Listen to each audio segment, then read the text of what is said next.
This October has been the best month for PlayStation Plus games in a while. On PS3 we got Eric Chahaya's volcano-inspired god simulator, From Dust. And on PS4 we got Capcom's HD remake of the original Resident Evil. As a huge fan of Eric's previous masterpiece, Another World, there was a good chance I'd enjoy From Dust. But I always avoided the classic Resident Evils. Back in the day as an outsider looking in, zombies, B-movie cheese, and potential jump scares didn't catch my attention, and the tank controls put me off entirely. I did and do understand that they're one of the simplest ways to keep a character oriented within ever-changing camera angles, but it's a horribly clunky solution for action and evasion. Some fans believe it adds to the tension, but I disagree. While it makes sense for writer Harry Mason to awkwardly face his foes, highly trained characters like Chris and Jill shouldn't be so rigid. It was for these reasons that I avoided Resident Evil 1, 2, and 3 on the PS1 for so long. Some 18 years later, and after surviving the horrors of Kojima's PT, it seemed like a good time to give Resident Evil another look. And I enjoyed it immensely. Remake is such a solidly great game from start to finish that it's found a place in my all-time favourites. What I thought was going to be a cheap haunted house puzzle simulator was actually a well-paced atmospheric survival game. At first the mansion felt foreboding. The halls were narrow, dimly lit and occupied by zombies, but through repetition and exploration I went from slowly creeping around corners to confidently navigating the layout, and it was surprisingly rewarding conquering those initial fears.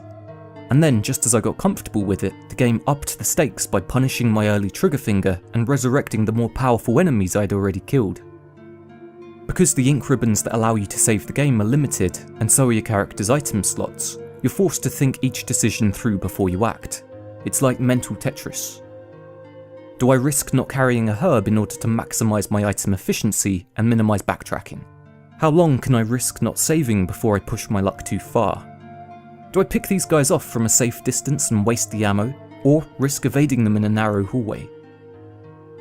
All these questions add up and dictate the very deliberate pace of the game, turning it into a measured experience rather than a mindless breeze. The tank controls I mentioned earlier are no longer a problem because conventional 3D movement was added and mapped to the left analog stick so you can easily mix and match. As for the plot, it's emotionally low impact and the characters are fairly simple. They're basically potatoes. I mean, who would allow themselves to be duped by Barry Bloody Burton of all people? The real star of the show is the mansion itself, and the slow drip feed of information you uncover. Despite its cheesiness, I was still drawn into the mystery of it all. Having said that, the gameplay is what matters most here, and it excels at providing something not often found in modern video games.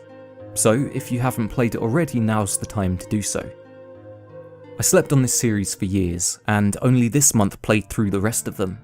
I really like how it's constantly reinvented itself, going from static camera angles to an over-the-shoulder perspective, to co-op gameplay, all-out action chaos, episodic content, and finally a first-person VR experience.